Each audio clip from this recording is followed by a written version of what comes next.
அது ஊழியக்காரனானாலும் சரி, அது ஊழியம் செய்கிறவர்களானாலும் சரி, எந்த நீங்கு போங்கும் ஆண்டவர் காட்ட மாட்டார்.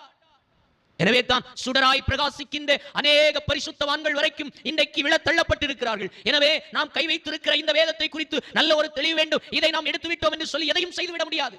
கர்த்தர் நீதி உள்ளவர் என்பதில் எந்த மாற்றமும் இல்லை. அல்லேலூயா.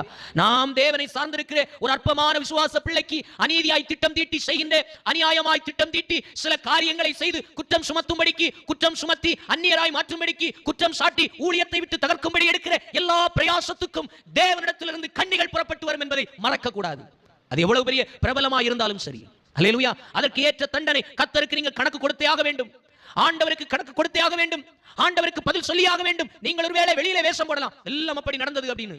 ஆனால் உங்கள் இருதயத்திற்கு தெரியும், செய்த தவறுக்கு நிச்சயமாய் நியாய தீர்ப்பு கர்த்தரிடத்திலிருந்து வரும். கர்த்தரிடத்தில் புறப்பட்டு போய் அழுத ஒரு மனுஷனுடைய கண்ணீரும் வெறுமையாய் போவாது என்பதை நீங்களும் நானும் புரிந்து கொள்ள வேண்டும்.